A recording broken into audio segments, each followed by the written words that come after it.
Agora nós vamos tratar acerca do livro do profeta Ezequiel, uma, uma obra profundíssima e simbólica do Antigo Testamento. Foi escrita por um profeta que viveu em meio ao exílio babilônico. Ezequiel, ao mesmo tempo que é um sacerdote, é um mensageiro de Deus, chamado para anunciar juízo, arrependimento, mas também esperança ao povo. Ezequiel não é um profeta comum.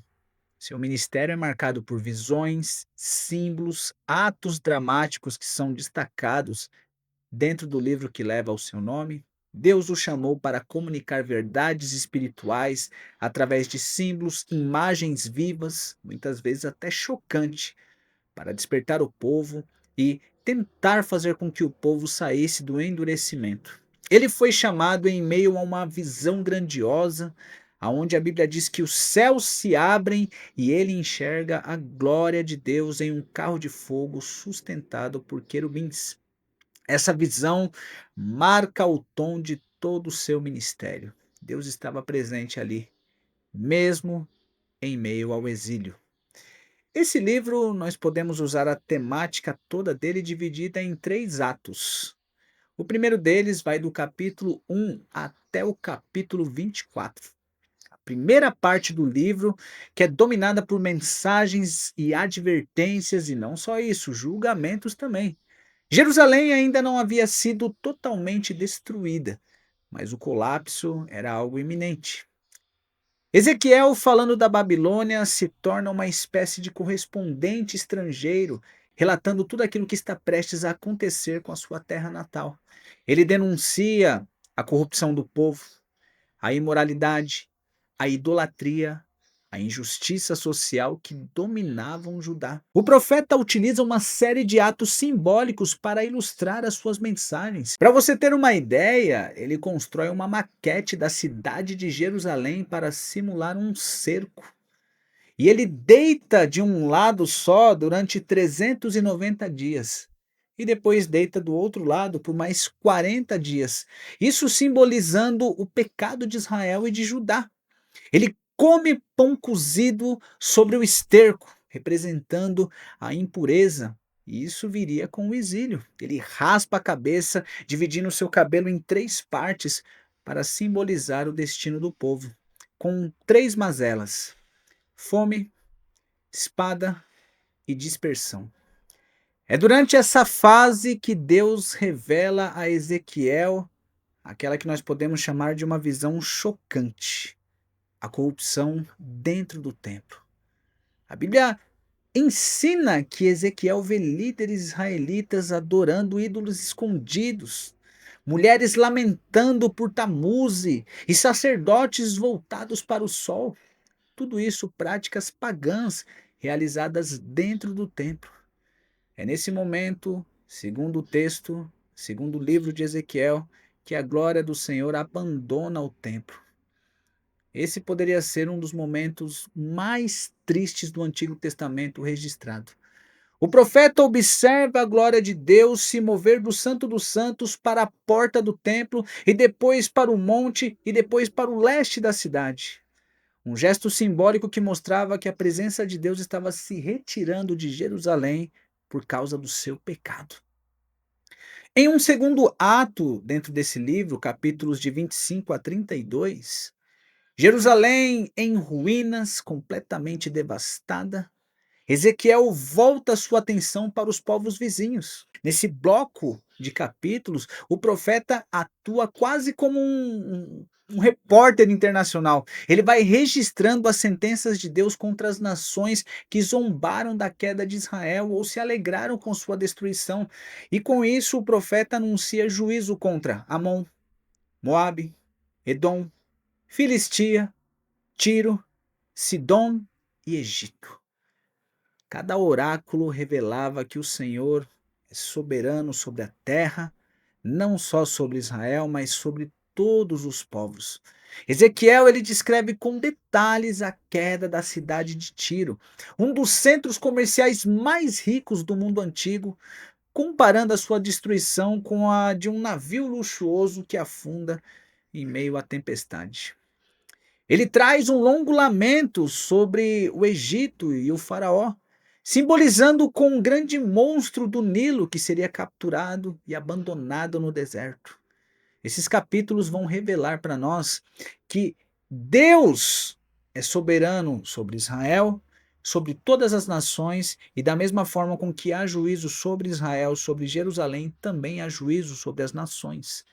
Um terceiro ato, um terceiro bloco de acontecimentos desse livro está entre os capítulos 33 e 48.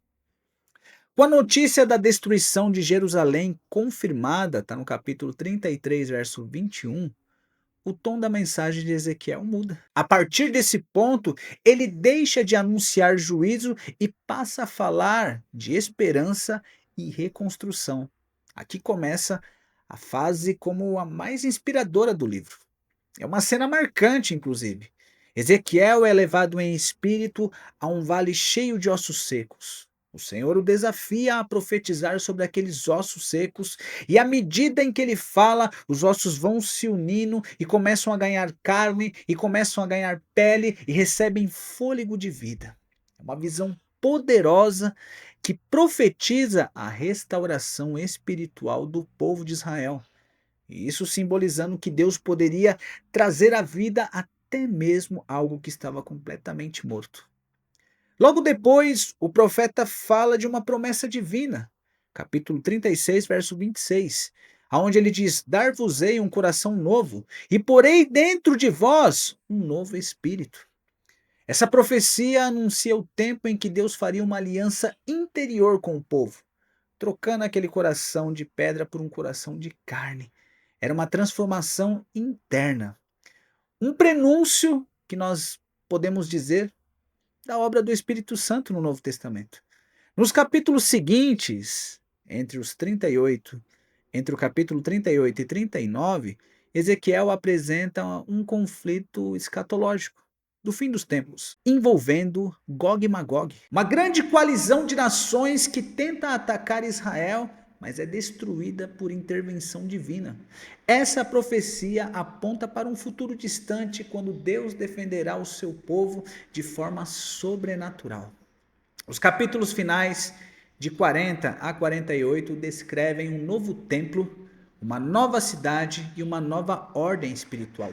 Também algo apontado para acontecimentos escatológicos, fim dos tempos. O profeta é conduzido por um anjo em uma série de medições detalhadas do templo restaurado. O símbolo da presença de Deus volta a habitar entre os homens. A glória do Senhor, que havia deixado Jerusalém no início do livro, retorna triunfante, demonstrando a vinda de Cristo no final dos tempos. O relato desse livro, ele termina com uma frase marcante. E o nome da cidade, desde aquele dia, será: O Senhor está ali. Ezequiel 48, versículo 35. Esta é a conclusão de um dos livros mais simbólicos e categóricos das Sagradas Escrituras. Eu agora quero passar junto com você para mais um livro, o quinto livro dos profetas maiores. Vamos falar do livro de Daniel. O ano era 605 a.C. A Babilônia era liderada pelo poderoso rei Nabucodonosor. Ele iniciava sua conquista impiedosa sobre Judá. O templo de Deus não seria destruído de imediato, mas os primeiros sinais de juízo divino já estavam lançados. Como parte desta tragédia imperial, o rei levou cativo os jovens nobres e promissores, entre eles um adolescente chamado Daniel. Nascia ali uma nova etapa da história do povo de Israel, o exílio na Babilônia. Um tempo de dor, um tempo de prova, de redefinição de identidade. Quem foi Daniel? E não só isso. Quem foram os amigos de Daniel, que também é citado no livro que leva o seu nome? Daniel era um nobre, inteligente, jovem, acima de tudo, fiel. Seu nome significa Deus é o meu juiz. E olha, vou dizer, ele viveu à altura desse nome. Retirado de Jerusalém ainda moço, foi levado para a corte de Nabucodonosor. Lá ele seria treinado nos caminhos da cultura babilônica. Ele recebe um novo nome, Beltesazar. Foi um imerso dentro de um sistema que buscava moldar a sua identidade. É óbvio que você sabe que Daniel não se deixou moldar pelo império, pelo contrário, ele resistiu categoricamente, com sabedoria, com graça, sendo luz no meio das trevas. Ao seu lado também tinham três companheiros, Ananias, Misael e Azarias. Eles receberiam nomes que são correlacionados a três divindades da Babilônia: Sadraque, Mesaque e Abidnego. Dos capítulos 1 a 6 do livro de Daniel, o livro nos conduz a um drama da corte, uma série de eventos que, embora ambientados no palácio do rei mais poderoso da terra até então, revelam que o verdadeiro rei está nos céus. Logo que chegaram na Babilônia, Daniel e seus amigos enfrentam uma grande prova. A comida do rei, farta, sofisticada, é oferecida como parte do treinamento, mas ela vinha consagrada aos ídolos. Daniel, mesmo longe de casa, ele se propõe não contaminar a sua vida espiritual. E com sabedoria, ele pede ao chefe dos eunucos um teste de 10 dias para comer apenas legumes e água. Ao fim desse período, o rosto de Daniel está mais saudável do que os outros jovens. É Deus honrando a sua fidelidade. No capítulo 2, nós vemos o sonho da estátua e o Deus que revela mistérios. Nabucodonosor tem um sonho perturbador e, ao acordar, exige algo impossível: que seus sábios interpretassem esse sonho, punindo eles com a morte se eles não conseguissem fazer isso. É o primeiro momento de crise. Os sábios não resolvem o problema, são sentenciados com a morte, mas Deus dá a interpretação deste sonho para Daniel. Daniel interpreta o sonho e ele fala sobre uma estátua com cabeça de ouro, peito de prata, ventre de bronze, pernas de ferro, pés em metade ferro e barro. Uma pedra cortada sem auxílio de mãos humanas atinge os pés dessa estátua e a esmaga.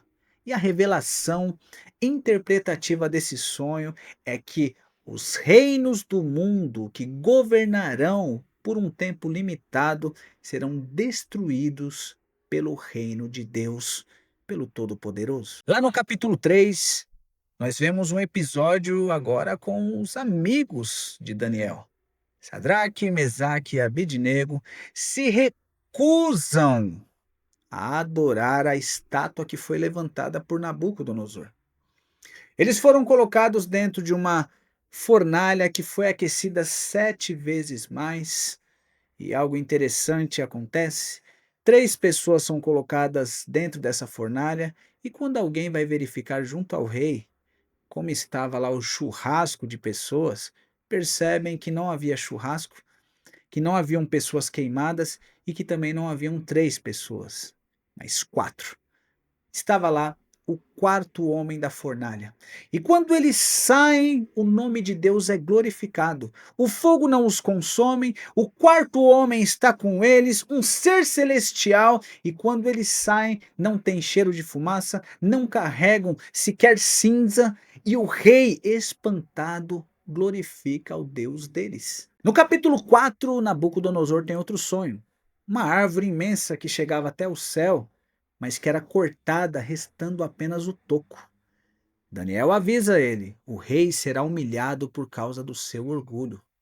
Anos depois, enquanto o rei se gaba da sua glória, ele ouve uma voz do céu. Ele perde o juízo, fica louco e começa a agir como um animal durante um bom período. E somente quando ele reconhece a grandeza de Deus é que vem a sua restauração. Anos se passaram e o neto ou sucessor de Nabucodonosor profana os utensílios do templo, bebendo vinho com eles em um banquete regado a prostituição, imoralidade e idolatria. Naquela noite, uma mão misteriosa escreve na parede: Mene, Mene, Tekel, Parsim. E Daniel é chamado para interpretar. O veredito é claro: Deus contou os seus dias pesou o seu valor e achou falta. O reino será dividido e será entregue aos medos e persas. Naquela mesma noite, Babilônia cai, e não é pelo poder de mãos humanas, mas é entregue por Deus ao Império Medo-Persa. Sob um novo império, Daniel continua se destacando. Dário deseja promovê-lo, mas outros sacanas, invejosos, tramam a sua queda. Saberiam que encontrariam falhas em Daniel, isso na cabeça deles. Coagem o rei a fazer um decreto de orações para o rei. Daniel não se curvou e por 3 vezes ao dia orava ao Deus de Israel voltado para Jerusalém. Ele foi lançado dentro de uma cova lotada de leões famintos. A Bíblia diz que Deus envia o seu anjo. Daniel sai ileso porque o anjo fecha a boca do leão e Dário reconhece com louvor o Deus de Daniel. Os seus acusadores, os sápatras, foram lançados na cova e devorados pelos leões antes mesmo de caírem no chão. Depois nós temos uma segunda parte desse livro que está entre os capítulos 7 e 12. São as visões proféticas. A partir daqui, a ideia muda. O palco já não é mais o palácio, mas o plano eterno. O fim dos tempos. Deus começa a revelar a Daniel os segredos do fim dos tempos, do fim do mundo, usando imagens simbólicas, cheias de bestas, anjos, guerras e promessas. Por exemplo, no capítulo 7, Daniel vê 4 animais que emergem do mar: um leão com asas, um urso, um leopardo com 4 asas, um animal terrível com 10 chifres.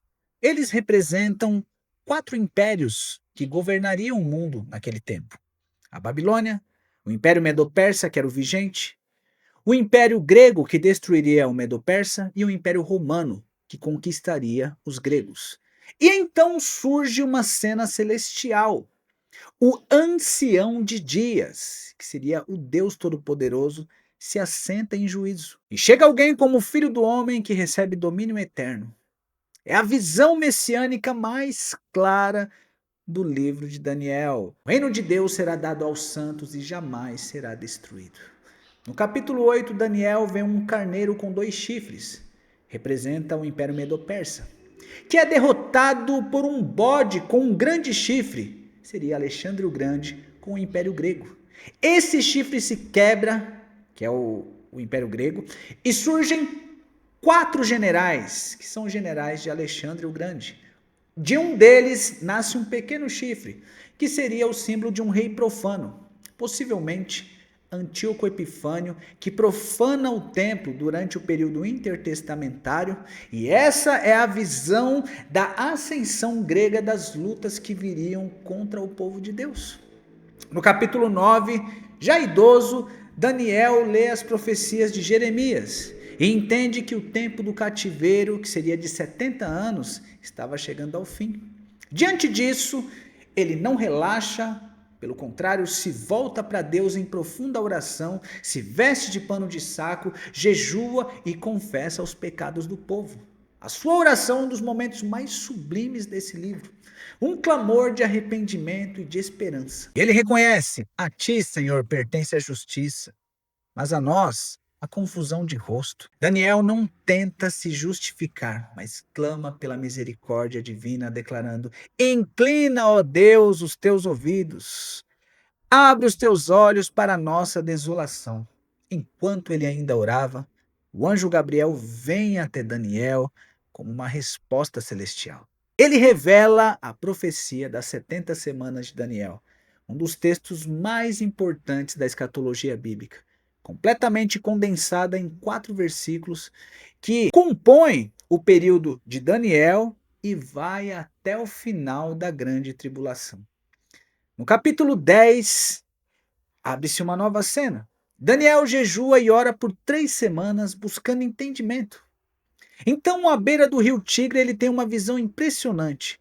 Um homem vestido de linho, com o rosto de relâmpago, os olhos como tocha e voz como um som de uma multidão, uma teofania poderosa, provavelmente uma manifestação do próprio Cristo. Daniel cai sem forças, Um ser celestial o toca e o fortalece, e o mensageiro que o toca revela que a oração dele foi ouvida, mas que o príncipe da Pérsia estava lutando contra ele, uma entidade espiritual que o resistiu por 21 dias até que Miguel, o arcanjo, viesse ajudá-lo. Aqui, o texto abre o véu do invisível. Por trás das guerras humanas, há uma batalha espiritual. No capítulo 11, essa é uma das passagens mais detalhadas e complexas do livro. O anjo descreve uma longa sucessão de reis e conflitos entre os reis do norte e o rei do sul. É uma antecipação precisa das disputas entre os impérios seleucidas e ptolomaicos que dominaram o Oriente Médio após Alexandre o Grande. No meio dessa grande profecia surge uma figura terrível, rei arrogante, profano, que se levanta contra o Deus dos deuses. Ele profana o santuário, persegue o povo santo. Muitos intérpretes identificam historicamente como Antíoco Epifânio, mas isso também nos aponta para um camarada no futuro que agiria da mesma forma, o anticristo. No capítulo 12, o livro culmina em um dos capítulos mais gloriosos e esperançadores de toda a Escritura. Daniel recebe a promessa que naquele tempo se levantará Miguel, o grande príncipe que defende os filhos do seu povo. Capítulo 12, verso 1. Será um tempo de angústia sem igual, mas também de libertação para os que forem achados inscritos no livro da vida. Então vem a revelação suprema, a esperança da ressurreição. Muitos dos que dormem no pó da terra ressuscitarão, uns para a vida eterna e outros para a vergonha e o desprezo eterno. Eventos que hão de acontecer após a grande tribulação. Aqui, pela primeira vez no Antigo Testamento, a doutrina da ressurreição corporal é afirmada com clareza. Daniel é instruído a selar o livro até o tempo do fim. Muitos correrão de uma parte para outra e o conhecimento se multiplicará. Ele pergunta: quanto tempo falta? E o anjo responde com símbolos misteriosos, indicando que o cumprimento se daria em tempos determinados e controlados por Deus. O livro termina de forma serena e pessoal. Depois de tantas visões e guerras, o anjo diz a Daniel: tu, porém, vai até o fim, porque descansarás e estarás na tua sorte no fim dos dias. Essa seria uma despedida terna. Daniel, o cativo fiel a Deus, é lembrado de que a história está segura nas mãos do Deus eterno.